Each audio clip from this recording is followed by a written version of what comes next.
What's up, guys? Welcome to episode 60 of the Celtics Nation Rise podcast. I just wanted to give a fair warning. There were some internet difficulties throughout the broadcast, so I'm so sorry about the inconvenience with that. However, still such good content. We interviewed Maurice Holmes, who is Miles Norris's childhood best friend and also his former teammate in high school. So I hope you guys enjoy the podcast. And again, so sorry for the inconvenience with the internet, but I hope you guys enjoy and check it out because it's a podcast you guys don't want to miss. So with that being said, let's roll it. Welcome back to the Celtics Nation Rise podcast, episode 60. I'm your host, Griffin Aldrich. Alongside me, I have my co-host, Seamus Zarlingo, and we have a very, very special guest on the podcast today. We have Maurice Holmes. Welcome. So the first thing off is I want you to introduce yourself for everyone at home, and then alongside of that, I want you to talk about your brand, obviously, TGO brand. What else is it called? Sorry, I like blanked out on that. Yeah, it's called TGO, the genuine only. We're just a family that has grown up together, and I design clothes, so that's the branding behind it. TGO, genuine only, the genuine only. That's Yes, awesome. sir. So tell everyone about yourself at home. First of all, thank you guys for having me. I appreciate you guys. Go Celtics. A little bit about myself. I'm a cool guy. Just like to chill. I design clothes. I like to watch basketball. I used to play basketball, so I like watching it, enjoying it. Listen to music a lot. Yeah, nothing too special. I mean, I love my family. I'm around my family a lot. I was just with my family, and I'm about to be with my family for my grandma's 100th birthday. So Hey. I'm a big family guy. Thank you. I'll tell her. Big family guy. Yeah. Nothing too crazy about me. I love clothes. I love designing. So that's what I've been diving into. Yeah, if you want to, sorry, Seamus, go ahead. No, I mean, you mentioned in there, you're a former basketball player, of course. Yeah. We can't bury the lead here. You've had quite the career in basketball. What was your come up like in the game of basketball, and where was the beginning of the journey for you for basketball, or within basketball rather? For me, it really started with baseball. Like I started playing baseball really early at like 4, 5, and then I got deep into basketball. Like I was always playing it like young age, but I started playing it really in middle school, like working out a lot, getting prepared because I wanted to go to college for free because I knew my mom couldn't afford it. I had a single mom, so I was just grinding hard, got my scholarship, went to college. I appreciate everybody at Fresno Pacific for what they did for me, especially at Helix too. At my high school, they did a lot for me too. So I want to thank you to Helix, Coach Singer, John Singer. But yeah, I appreciate everyone on my basketball journey because it wasn't just a few people; it was a lot of people. So once I got to college, then I kind of was like, wow, I really appreciate everybody because they really like built my character. And now I could go and do other things after basketball. So that was like basketball was a real big thing for me. So yes, sir. And where has your basketball career taken you? What are some of the unique experiences over the years of playing in the game of basketball? What are some of those unique experiences that you've gained over the years playing for both Helix High School and Fresno Pacific? I definitely learned how to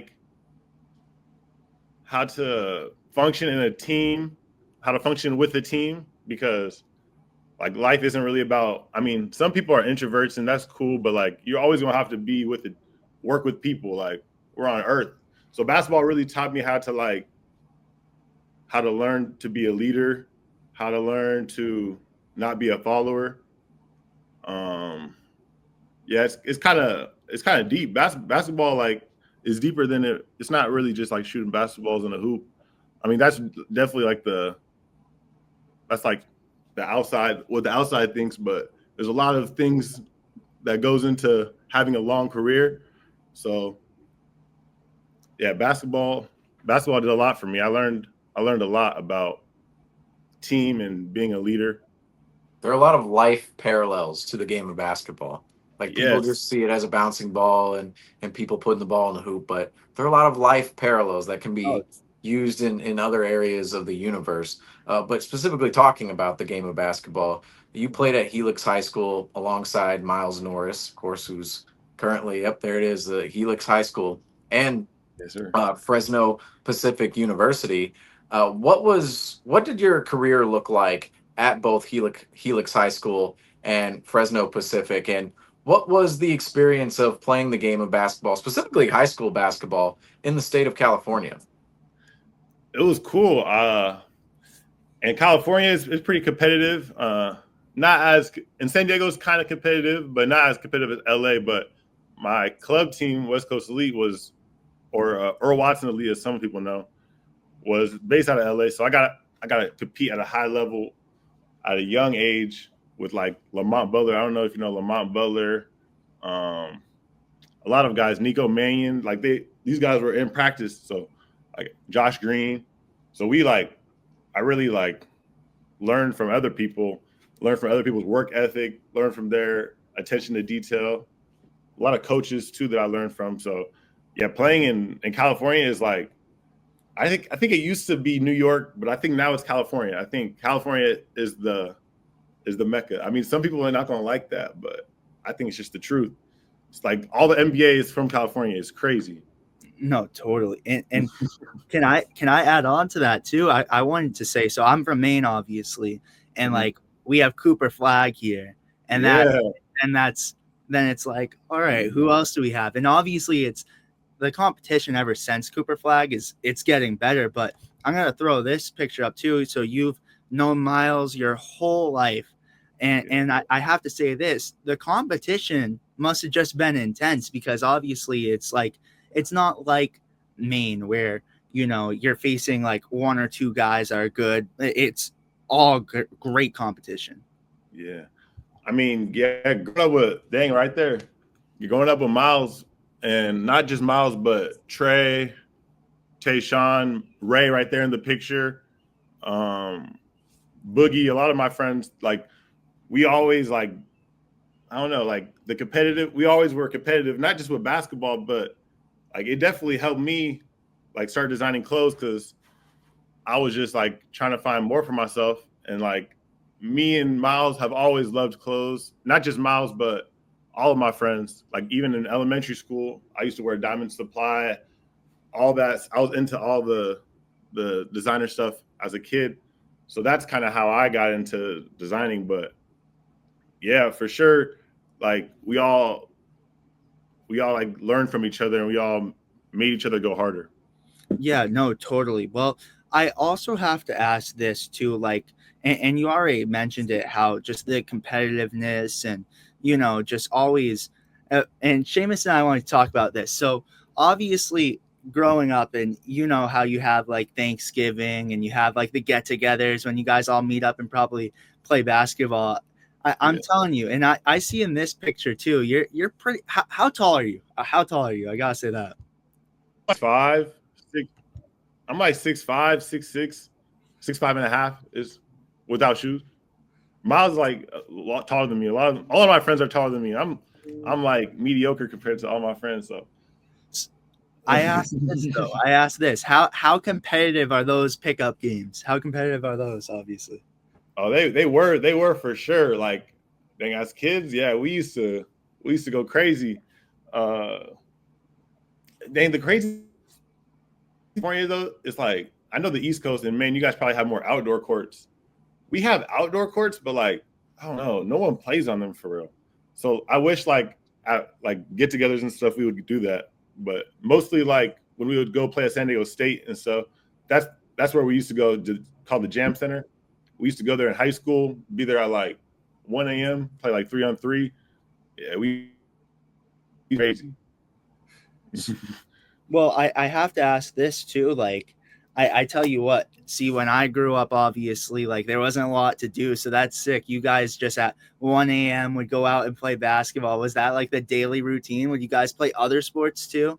because I noticed you post a lot about baseball too. So is that baseball still very involved in your life as well? Yeah, for sure. Like, I'm not gonna talk about anyone else, but for me, like my grandma had season tickets to the Padre games when I was super young. So that's like nostalgic to me, and I just really love the Padres because I played baseball at a young age. So I think I've been to 11 or 12 games this year. It's not even. It just hit the All-Star break. What's it called? I just love Padre baseball. So that's for sure. What was the other question before the baseball? Yeah, I just totally how forgot. yeah, how involved have you just kept with sports? Obviously, like with your brand and all too. Like, you Oh know, yeah, you said do we play other sports? yeah. Do you got Yeah, yeah? we don't really play other sports like as a group of friends. Um, Mostly, yeah, it's pretty much deep into basketball. That's incredible. Well, Seamus, what do you have for him? Well, and you grew up and played alongside a future NBA player in your life, and you played at Helix High School alongside Miles Norris. What was the experience like playing alongside a future NBA player, and what are some of the things you've learned from him over time, and learned from others around you when it comes to the game of basketball and what one can pick up from a technical standpoint? For sure, I learned like professionalism, even like when we were at a young age, when we used to fly to Atlanta for club tournaments, we used to drive to LA every weekend for practice, and we would stay in the same hotel because we lived in San Diego, so we're not going to drive back and forth. And I just always learned professionalism from him, like always like attention to detail, always like keep the main thing the main thing. We always say that. Like I just said that in Vegas a couple of days ago. I was like, we got to keep the main thing the main thing. And I learned that from him. So I always am thankful for him. But yeah, deeper than the basketball, we're just like brothers. So I'm always there for him.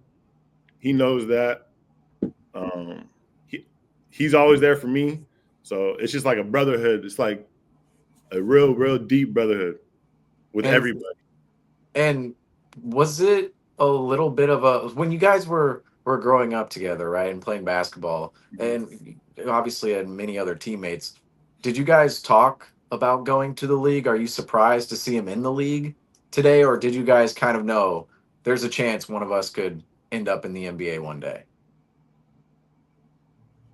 Yeah, I would just be dumb if I were to say I didn't think he was going to be in the NBA. Like I knew it. Like even with all my other friends too, I knew they were going to be pros. Like I literally knew it. I swear. And all my other friends going to Greece in 2 weeks. Trey Anderson, Tayshawn's in the NBL, playing in the NBL right now, Australia.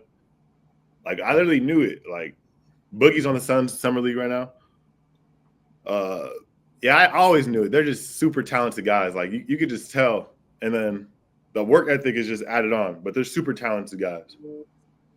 No, That's pretty totally. incredible. So what at what point did you know? Was there a specific memory where you saw them all out on court or were just playing alongside different guys and you just knew this is a little different? Um, I would say for sure one of the one of the big moments was I remember when I woke like I was in college and what was it? It was either my senior year of high school or my first year of college. I can't remember, but he was at Santa Barbara and he played against Baylor in the NCAA tournament. And I remember I had to wake up at like 7 a.m. or 8 a.m. to watch it. And I was just watching him hoop like on my phone on DirecTV app. And I was like, dang. Like this really how it's gonna be like the rest of his career because I'm gonna have to watch it on my phone most of the time. I was like, damn, that's crazy. That was for sure one moment because it was right there. I remember it was like when I was back from college. Well, that's incredible. And I have to ask this question. So obviously we already talked about Miles Norris, and his impact.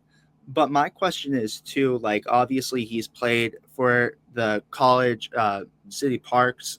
I Hawks. Uh, I forget. the They're College Park Skyhawks. Sky. You know ball, bro. I know. Listen, I actually can I say something funny too that I'm letting you know on here. I actually saw him play way before he was a Celtic. That was actually my first ever main Celtics game I went to, and Miles Norris was hooping out there. So it's like crazy that he's now on the Celtics, and it's like, so I saw him hooping out there, and obviously played for the Memphis Hustle. But now, getting that two-way contract with the Boston Celtics, I wanted to ask, how was that experience like? And obviously for you too, finding out that, hey, he's going to the NBA with this two-way contract. How was that experience like? And how was the news? Did you guys have a party or anything like that? Were you hyped to hear that he was going to the Boston Celtics, a historic franchise? No party, just chill. I remember when he texted me, I was just eating Cheesecake Factory. I remember, and I was just like, yeah, Celtics.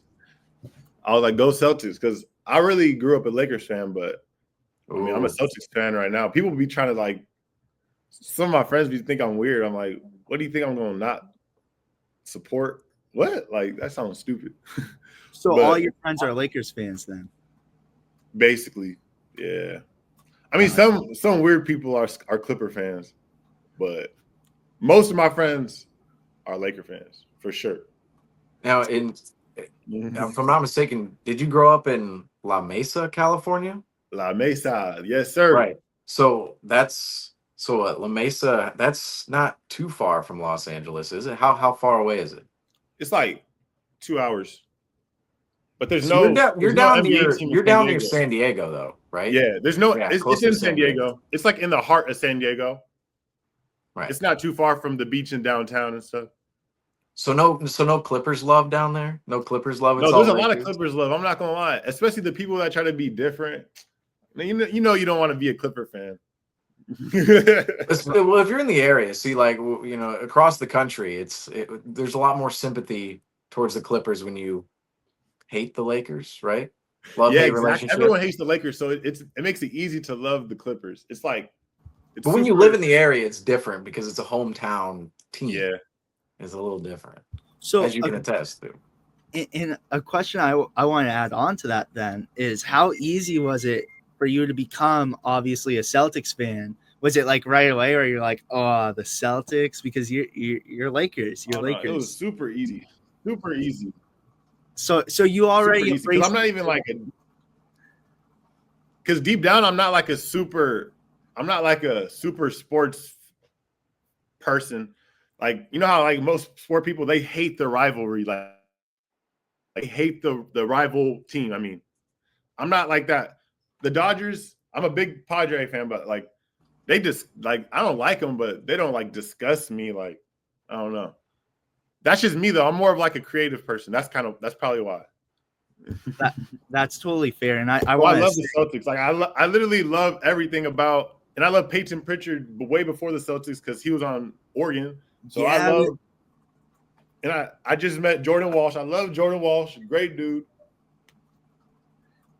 Yeah, I got to say, too, Seamus, if you don't mind pulling up that picture of Miles Norris and Peyton Pritchard, but I got to say, too, yeah, you obviously became such a big fan as soon as Norris obviously went there. And I have another question. So you say you were eating Cheesecake Factory, and he texted you. He's like, I'm going to the Celtics. That must have been so surreal to hear that, too, because obviously his first time in the NBA, that must have been awesome to see him obviously go to the league.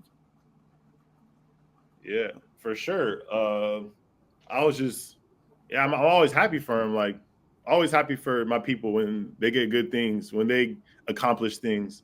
I was just like, wow, going to Boston. But yeah, I got some questions for you guys. Yeah. How'd you guys feel because when was the last championship? Was it before they had the championship in 24? Was it the drought? Was it? So the drought in there. Sorry, you broke up. If you don't mind saying that one more time. 2008 to 2024. Sorry. That was the drought. The championship before 2024. Yeah, it was 2008. So it was so before 24. 2008. Okay, so years is that? 16? How much was it? I don't even know. It's a hot minute though. It's a hot minute. Like how did it feel for you guys in this? Like how did he feel? Like were you guys outside in Boston? How was? I obviously I stay in Maine. So we were having Celtics watch parties and we were all hyped up. We jumped into the lake after. It felt more surreal for me when we won the championship and I got to go to the parade. That was probably the best part. And I have to say, like, I just felt like, because obviously I'm all Boston. I'm all Boston. So the last time I really experienced that was when the Red Sox won the championship. So it's like, wow, now I get to see the Celtics win it. So it was surreal for me. Totally. What about you though? Nice. Well, I mean, winning the championship was absolutely incredible in 2024, especially for those who maybe didn't completely see the first championship, or rather we're alive, but we're a little young for it, right? We're a little young. We didn't have the age behind us to really fully appreciate it, right? However, you're out in Vegas right now, Maurice. Is that correct? You're out in Vegas attending NBA Summer League? I love Vegas. I was there, just left. I just took a flight back. So you were out in Las Vegas.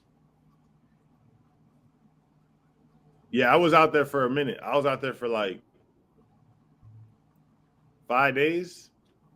And you said longer than I thought I was going to be. I was going to do a 4-day trip. And you said you had some boys out there too. So how was it like to meet them? Obviously, meet up with them, watch them play. I gotta hear about that experience too. And then, yeah, it was really cool. It was a good weekend with family. Like we literally were just chilling. And my friend, like I was gonna do a 4-day trip, and my friend that is on the Guardians, like my best friend, they had All-Star break for baseball, so he took a flight to Vegas. So I extended my trip, and he stayed. We got some chicken and waffles. We got to watch the Miles game at Caesar's Palace. It was a good weekend, like just with family. And then with Miles' family came out, so it was a really good weekend. Like I really loved that time in Vegas. That was probably my best time in Vegas I've ever had. And what was it like experiencing Summer League games out in Vegas? Really good. I went to 2 games. Saw the Knicks game. That was the loss. And then I saw the Grizzlies game. That was a win. Both Celtics games, of course. Really good basketball. That's why I love Summer League, because it's high-level basketball, because a lot of people are trying to get those contracts for overseas. All the CBA is there. The EuroLeague guys are there. So it's like super competitive. Like you got Kenny Lofton out there, freaking MVP of CBA. Like that dude could hoop. Like you just watching straight hoopers out there. So I love Summer League. And I want to add on to this really quick too. You said you met obviously Jordan Walsh out there. You want to talk about that? You got to meet a lot of the Celtics guys out there. I mean, yeah, I got to meet a lot of the guys. Like when you just walk by, like in Summer League, I literally was just like you literally just see guys walk out the main general admission, like the play after the game, just walk out the general admission. Like they're not really walking in the tunnels, like so everyone's just right up there with you. I saw my old teammate. I saw a lot of guys. So like I saw my old teammate Lamont and his family, and I haven't seen his family since like 2018. So like Summer League is a place where like all the basketball community gets together. So it's cool. That's incredible. So you would say it's like more so like kind of like, you know, when you have those AAU tournaments, just everyone's coming in. Is that kind of what it is in Summer League? Because That's I literally live in Las Vegas. Trey was saying, my friend Trey, because he was staying with me, and he was like, "This big AAU tournament," and I'm like, "Exactly, what pro?" That's incredible. Speaking of AAU, did you ever play in the AAU circuits, and do you have any experiences within that? Yeah, I definitely played in the UAA. When I was 15, I stayed with the same team, but I just didn't. I played in LA the first year, and then played on the UAA circuit. Really good experience. Then I played the next 2 years with the San Diego Earl Watson Elite, West Coast Elite team. Like, because they were expanding. So I expanded to the SC team, played with the SC team. It was really good. Yeah, AAU is like, it's like nostalgic because it's like your childhood memory. So I love AAU. And you mentioned Earl Watson, former NBA player as well. And we're talking a lot about Miles Norris, but Earl Watson deserves some respect as well when it comes to from the NBA standpoint. What was it like being coached by Earl Watson, and what did you learn under the leadership of Earl Watson during your time? I wish I would have played under him, but when I was there, he was like, I think it was his last season with the Suns. So he was coaching in the NBA at the time. So his name was just like behind the brand. I see. He wasn't like at trainings and stuff. But I understand because he had a whole job, like a whole full-time job. I really want to shout out Ryan Silver. I don't know if you guys know Ryan Silver, but he's like that guy in the AU community. So he really taught me about the 40-year plan. Life is bigger than basketball. So I always want to give him a shot if I can. Shout out Coach Ryan Silver. So he's like the behind the whole elite. God, sorry, keep going. Sorry, you glitched out for a second. So you're good to go though with him. Oh, I can't. Yeah, he's like behind the whole West Coast elite. Earl Watson. Ryan Silver. That guy is. I need to say thank you to him. I always say thank you to him whenever I can. So I just want to say thank you to Ryan Silver.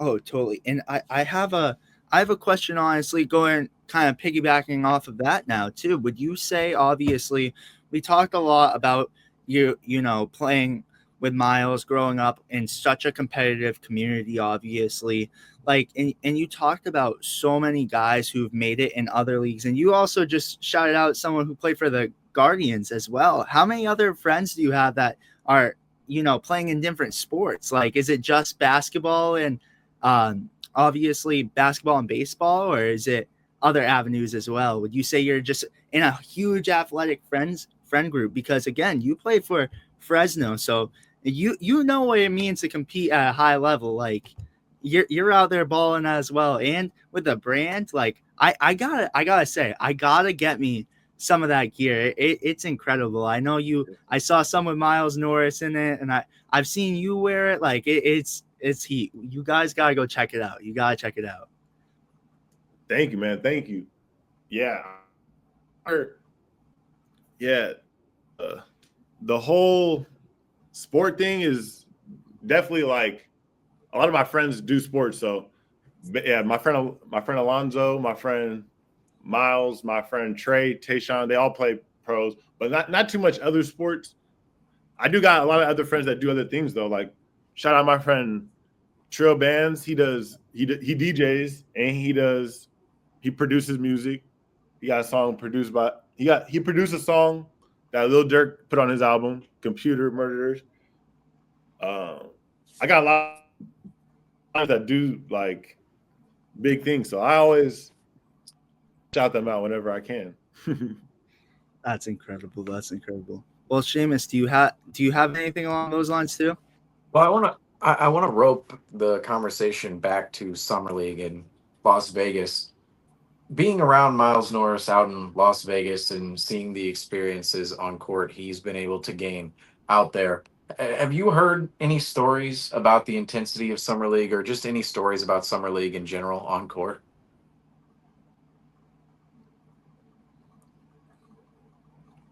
On court, I definitely know I definitely have heard this from him. Like, the 10 foul thing definitely makes more aggressive. So there's way more defense being played than if like regular season is. It's actually crazy. So the defense is definitely on another level. So that makes the offense step up, and it just makes the game more competitive.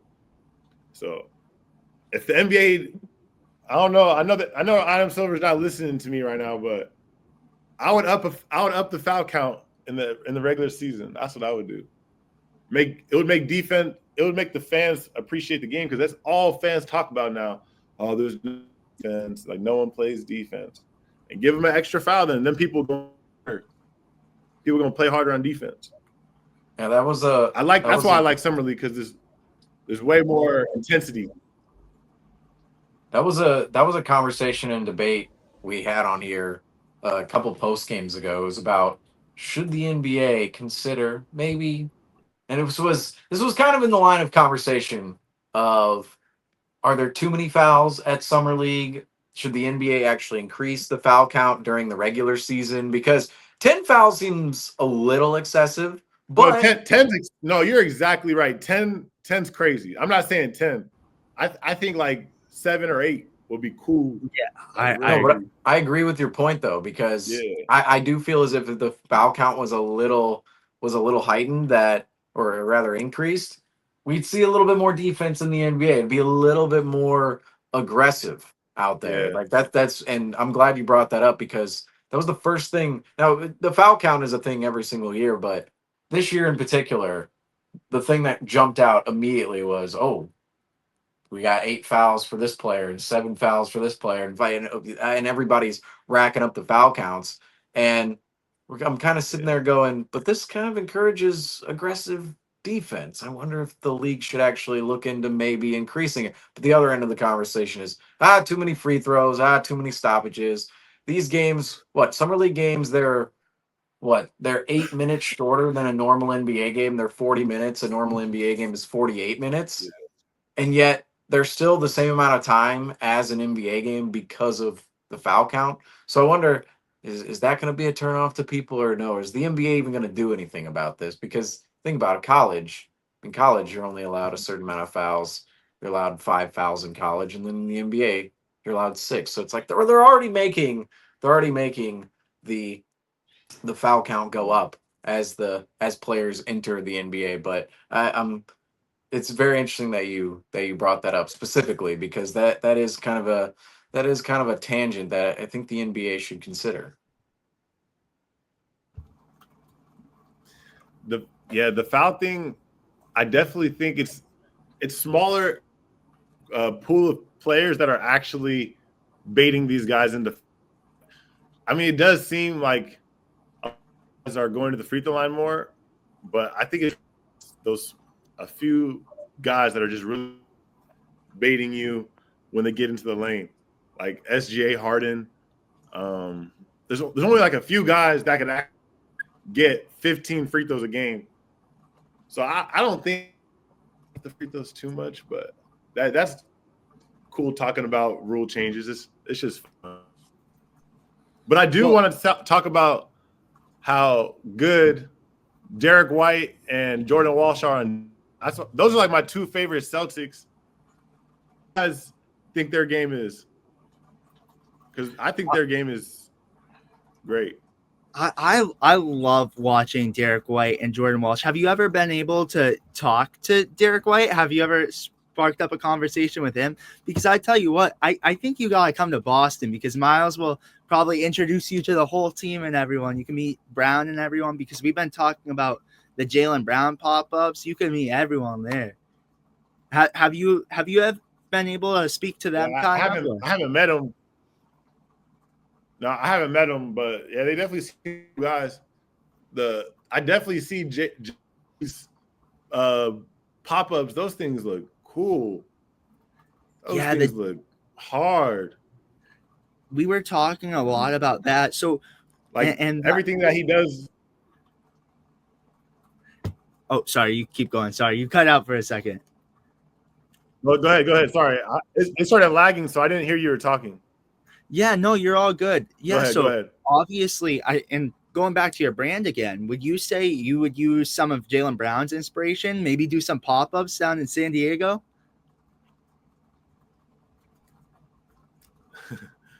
For sure, 100%. I definitely want to do some pop-ups outside of San Diego too. Like, I definitely want to grow the community, not just in San Diego, like outside of San Diego. So I'm definitely thinking about doing some pop-ups like maybe in Vegas, AZ. Those are two of the Arizona. That's what I meant. Those two places are really attractive to me. Like I want to grow out there. So those two places for sure. LA, I want to do pop-ups outside of San Diego as well too.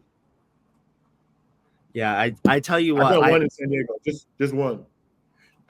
well, I tell you too, and you already talked about it with what Jaylen Brown is doing as well, and you see kind of what he's done, and that's what I love about Celtics community, and I feel like you've even noticed it from just like jumping in already too, that like everyone goes behind you. Like as soon as Miles, like obviously I knew Miles Norris before, but like when I saw him come to Boston, I was like, all right, I am such a fan of Miles Norris now.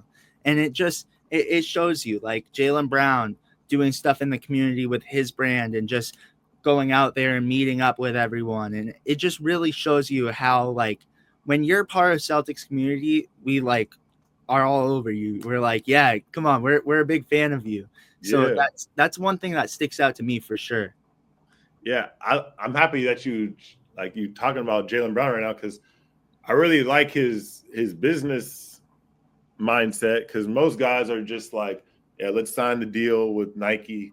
Let's squeeze as much money out of my celebrity because I could sell my dog right there because he could sell his celebrity. Like Jaylen Brown could sell his celebrity right when he gets drafted. He could get a deal from Jordan, Adidas for however much millions, but he decided to take the hard route and build his own community. And not only do you have equity, you actually have like you own it, but you can act when you own it, you can control the narrative. If you're signed to another big company, they kind of have to they have their PR people that to do. They're going to tell you what to say. So you can just see Jaylen Brown is more independent. Like he doesn't have the same views as other people politically because he doesn't have to. Like some people, they have to like look at some political situations a certain way, or else they probably gonna get their contract.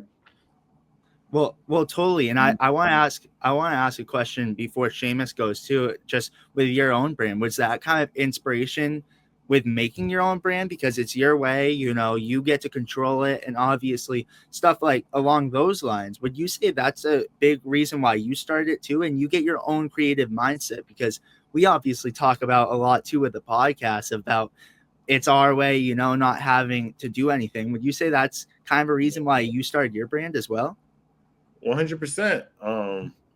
And also like it's like the best way to do it when you start at the beginning, page one by yourself, and you don't really have like a whole team because you learn more about the ins and outs. Like right now, you guys are learning so much about the podcast business because you guys are doing it on your own. So you guys are going to have a lot more knowledge, more podcasts you do. So Totally. I definitely started my brand because I have like a more like independent mindset. I do like working with people, and I'm not saying I wouldn't partner with someone, but I don't know if I would like just straight up like design someone's things for an hourly wage because I just love design so much that I want to have 100% say so in what comes out, what doesn't come out, what color palettes we use, what fabrics we use. So I want to have like 100% say so. That sounds kind of like crazy, but that's how much I care about it. Oh, 100%. Where did the inspiration in design within you come from? From if you look back at your childhood or even your high school days, any time in the past, where did all that design inspiration come from? Where was it really sparked inside of you? And you went, what was one of your first times where you went, I think I like to control the design of this thing and actually make it look a specific way? It was for sure when I was in middle school, I went to like the same middle school in my neighborhood that all the other people went to. But when I went there, it was the first year of them transitioning from La Mesa Middle School to La Mesa Arts Academy. So I went to an arts academy in middle school. I played the guitar. I did a lot of things that people don't even know I did. And that definitely sparked like a creative like spark in me. And I always knew that it sounds kind of like weird, but like I always knew that like my stuff was cool. Whatever stuff I put on, like I just always knew my outfits were cool. The stuff I picked when I went shopping was cool because I just feel like I have good taste. So when I was in college, I started like designing off my phone, and then I just started designing more, and then I went to a printing place and got some stuff done, and then it's 4 years later, so it hasn't been that much time. So that's how I know once I'm 10 years in, once I'm 15 years in, is really I'm gonna be way better. What are some of your proudest projects when it comes to design? Your design projects. What are some of your proudest projects that you look towards and go, I'm just, this is ultra satisfying for me, right? 100% the most satisfying thing that I've ever designed was the Blood, Sweat, and Tears hoodie that I just did. Has rhinestones on it, and it's like pinkish, and like those rhinestones like mean a lot to me. Like it's like the blood that I put into everything. Like those early mornings at the gym, the late nights designing at 5 a.m. after the club. Like it's just the Blood, Sweat, and Tears thing. I love the Blood, Sweat, and Tears thing, and that's on speedlimit-go.com right now. And we'll put the link down in the description as well. Yes, sir. Put that in there. I really mean that though. Like that wasn't just like a marketing tactic. I really mean that was like the most meaningful thing that I've ever designed. And I have to ask this. Obviously, our podcast really reaches out to the people in Mass and East Coast kind of. So what should they know about your brand? Obviously, you kind of brushed up on that, but what should they know? Like, what's it look like? Do you have any on site with you? Or yeah, I got you. My best friend just moved to Boston. He was living there like last year, but he moved back there. So I really love the Massachusetts community. I'm going to go out there in October. So I'm going to tap in with y'all. Even do a pop there one day. I really just want people to know that like the stuff that I create is from the heart. The stuff that I talk about is from the heart. Like everything that is surrounding TGO and like the genuine only movement is all we care about is making the world a better place. Like that sounds kind of, but like I literally just want to make the world a better place from a design standpoint. And that could, I think a lot of people have actually done that. So I want to just be one of those people. Oh no, totally. And I look at this too. I really wait. Do you have any that you could show? Do you have some right now? Yeah, I'll be right back. Sounds good. And while he's looking for that, I'm gonna pull up this really quick. You talked about earlier in the program, just while you're going to find some. There's Peyton Pritchard. I just had to throw this up, and you have Miles Norris in there. So there's that connection that you were kind of talking about. And Seamus, I gotta say, this was a long time ago. You see right here, Norris and Pritchard both look so young. You could kind of tell Pritchard's number 3, Miles Norris is number 5. I mean, of course, Pritchard looks like a little kid. I mean, so does Miles Norris right here. Obviously, they're not too little because, let's face it, I mean, Miles Norris, he's a pretty big wing, and Pritchard, he's pretty stout himself nowadays. But in this photo, it does show the youth of both Miles Norris and Peyton Pritchard. And I believe, is that Bol wearing number 1 in the background there? That is Bol wearing number 1 in there. Hey, he just sticks out. I mean, look, he just sticks out. I mean, he's towering over everybody. Everybody in that back row right there, pretty tall. Okay, I'll say that right now. Everybody in that back row is pretty tall, yet Bol just towers over every single one of them. And of course, Peyton Pritchard and Miles Norris. See number 3 and number 5 in this photo. Teammates with Bol, which I look at this. If you look at this, shout out Lou King too. Oregon Shout squad. out Lou King, man. You look at this Oregon squad. I mean, some of the NBA players who came out of this Oregon squad, regardless, the most popular, I remember everybody talking about Bol.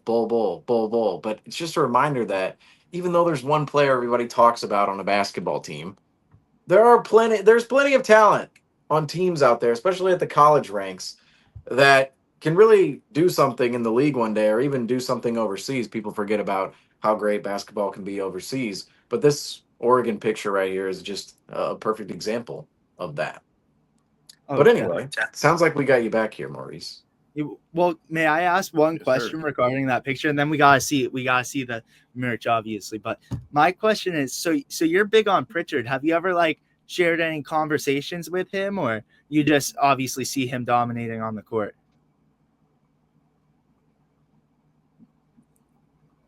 Oh, did you hear me No, on that I one? dominate on the court, man. He That's seems fair. like a really good. Say it again. Oh, I can hear you. Keep going. I've seen him dominate on the court. I've never talked to him, but he seems like a really good guy. Oh, totally. Yeah, we love Pritchard here in Boston. All right, enough of me talking. Let's see it. Let's see it. Oh,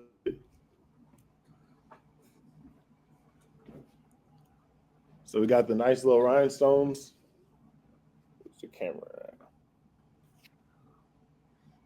That's awesome. I love the color of those rhinestones right Oh, there. I that gotta up. say, they're like rose pink. Rose pink. Or Yeah, that's they have like a pinkish rose color. I don't know And if then anybody this is would the term hoodie it right that. here. The hoodie got a heart.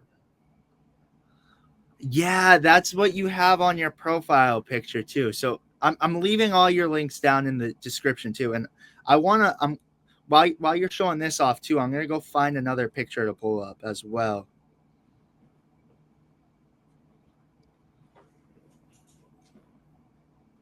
Put that joint right there. That's odd. Link in description. Link in description. Go check it out.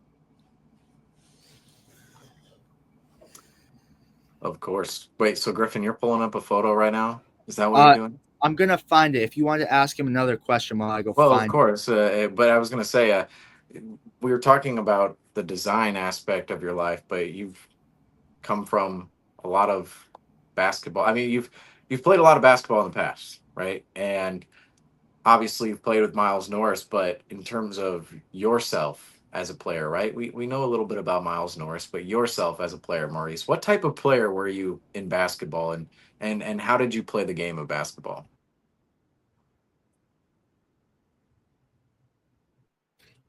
I was like, growing up, I kind of grew up as like because that's like what I played when I first AAU team when I was like in grade. So I was kind of like a high post guy with a mid range shot, and then transitioned to shooting a lot more.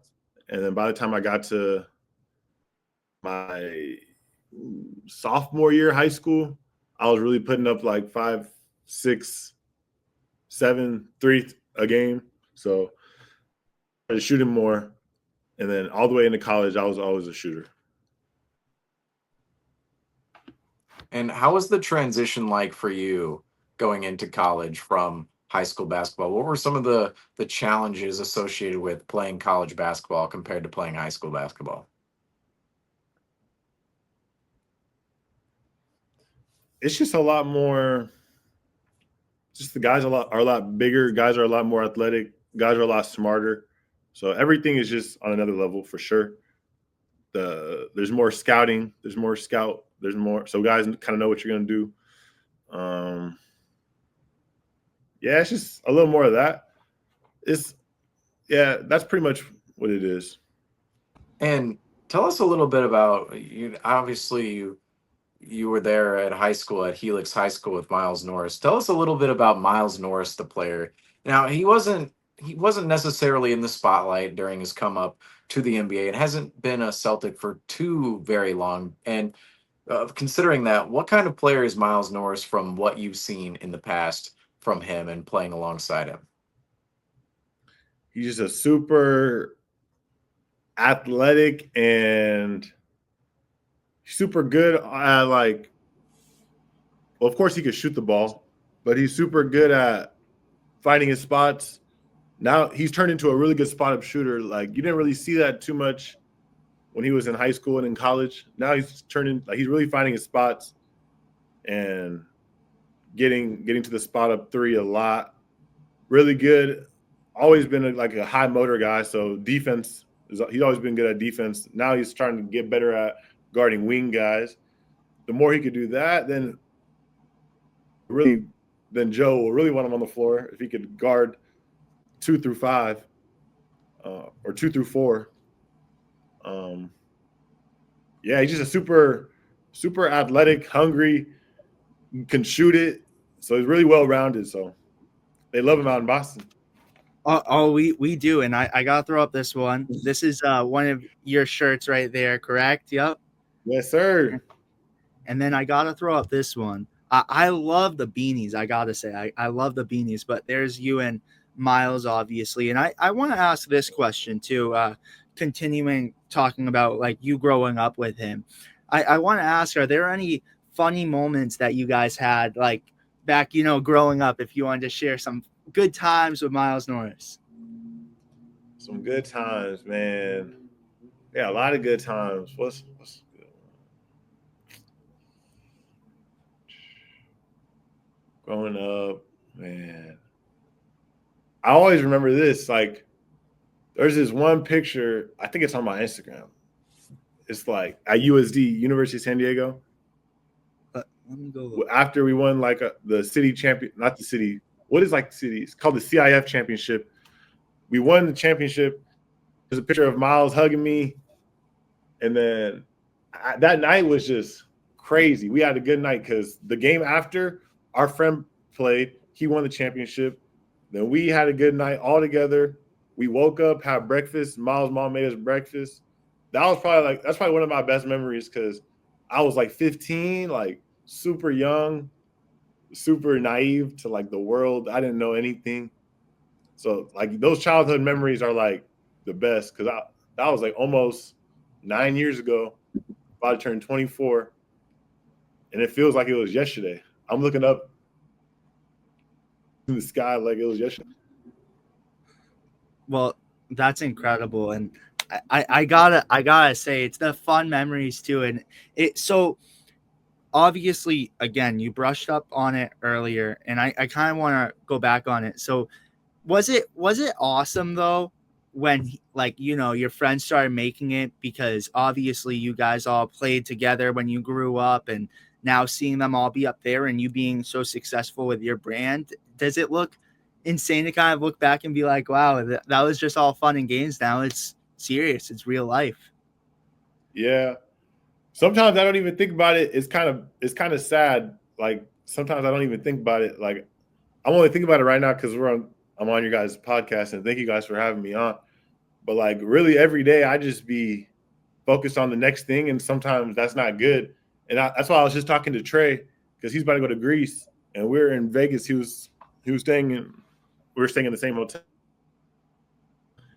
and I was like, this is why vacation is good because like not only do you and Miles never get in the same room because you guys are always in different countries or we're always in different states, but like vacation is good because you get to see what life is about. It's not really about tomorrow. It's about right now.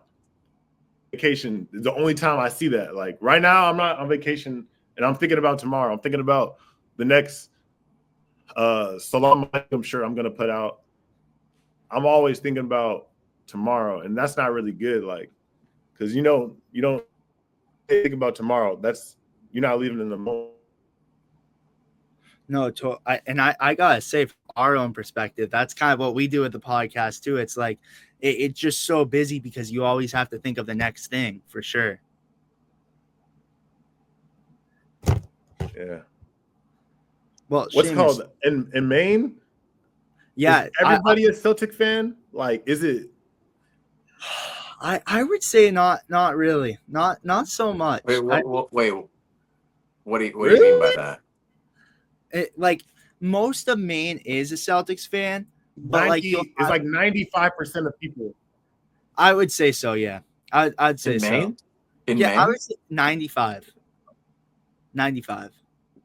I mean, you have the Maine Celtics up there. I would say, I mean, you have people who don't pay attention to sports whatsoever, Yeah, so and you then got to they're count just like those people out. And then they you will. have a lot of Oh people yeah, who, that's. I'm not talking. I'm just talking about like basketball people though, like just basketball people. well, I here's would the thing: there are a Is lot there of like 76ers Griffin. You know a bunch of Knicks fans up there in I do. There Portland, are a lot of Knicks fans which here. is just a Ugh. little. Yeah, see, Ugh. I what would all right. Now Mm. this is a all right. You gotta come up to me like when because Miles obviously two-way player, so he's gonna be spending some time obviously with the main Celtics and Celtics. You gotta come up to a Maine game. I tell you what. I think he liked it when he played in Maine as well. I'm coming. It's You booked. got to. We gotta make this happen. Maine and Boston. We gotta have the meetups. But Seamus, you were asking questions. Sorry, I didn't mean to take it over. Well, also Celtics versus Cavs in the preseason. Is that what I'm hearing? Yes, sir. I really quite sure. So I have to ask this too. I know there's And 2 preseason games, so it's either going to be that one or the other. So wait, gotcha. do you know the other opponent for that other preseason game? I just had it. So The preseason game. Raptors. So preseason game number 1, Celtics versus Cavs. Celtics preseason game number 2, Celtics versus Raptors. All right. Yes, sir. So that's on the horizon. I gotta October say, 12th, it's October 15th. October 12th and October 15th. So there we go, folks. The preseason is nearly upon us. And so that Cavs game, is that going to be a home game? Are those both home games? To your They're knowledge? both. Yes, it says Boston. Yes. Okay, so Celtics at home for the Raptors and the Cavaliers in the preseason on October 12th and October 15th. So that's going to be pretty. That's not too long away from now. I will say October is not too far away.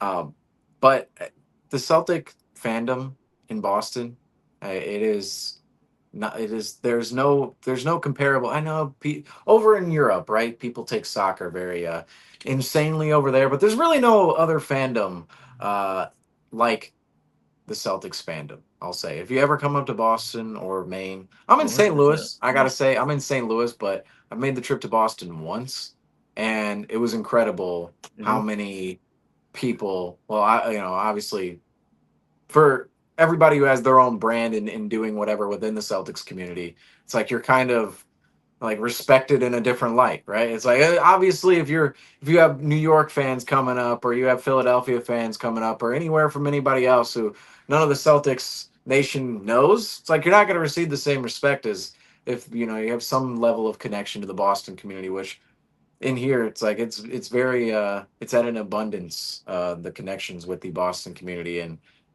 it is truly one of the crazier places on earth when it comes to Celtics fandom and basketball fandom. But ultimately, with your brand, right?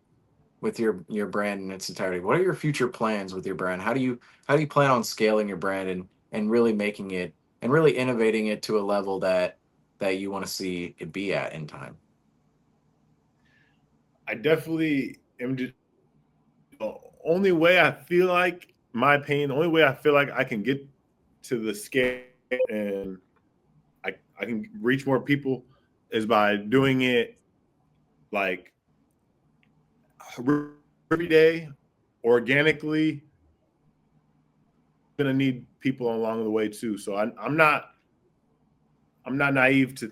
I know I'm probably gonna need some help. So I'm not saying I'm gonna do it all organically on my own, but I know for sure it helps. Like a lot of the biggest, not just fashion houses like Chrome Hearts, but there's a lot of other companies that are like family businesses that are super organic and they don't really do too much like in like angel investors. And I mean that's bad.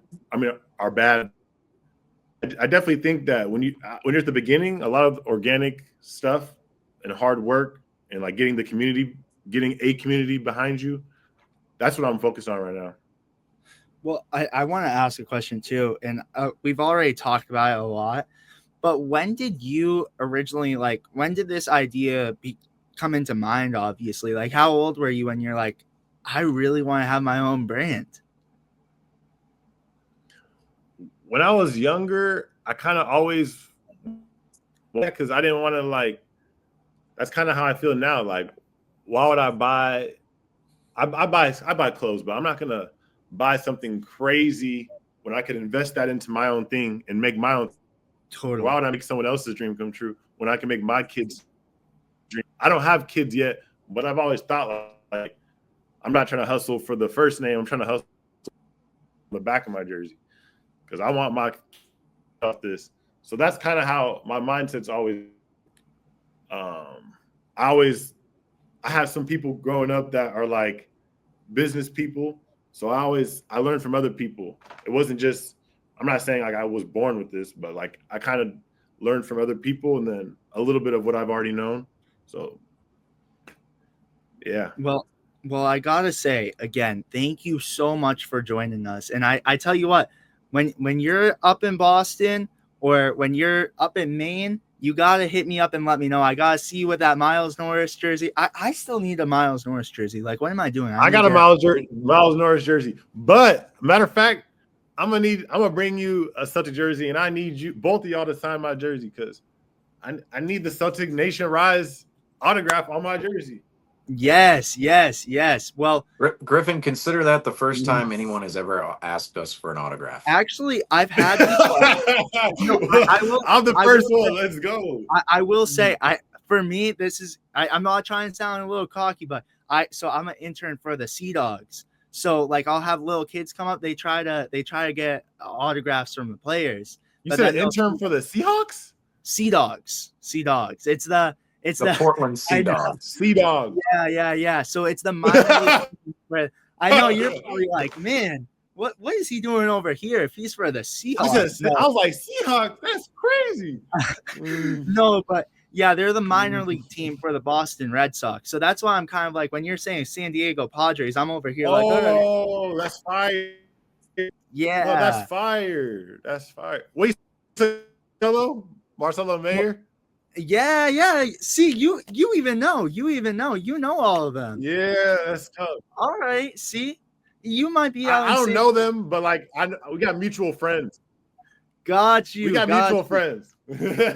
Okay, good to know. See, yeah, I actually. So this is my first year. I didn't see Mayer. Well, I went to games when he was playing there, but now it's kind of But listen, when you come up to the expo, I'm gonna, you know what? I'm gonna have to I'll have to bring something for you to sign too. I gotta get, you know what? I gotta get a jersey and have you guys all sign it.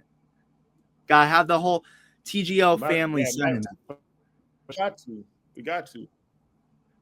Well, are you guys on Twitter, like X? On X. One question. Are you guys like on X, Twitter? We aren't. You guys got that for this? Wait, Celtics Talk Weekly has it. You guys need to get it for the podcast. What was that? Oh, that's you? Celtics Weekly? Celtics Talk Weekly. Yep, we're with Celtics Talk Weekly as well. Yep. Yeah, Celtics Talk Weekly. Everybody go. You need to go follow the Twitter. Yes, sir. Because I want to be a part of this. I want to be the mod for this. Make me the moderator. I want you guys to create a community on X for Celtics basketball. We need it right now. Because a lot of my friends, they want to follow the Celtics.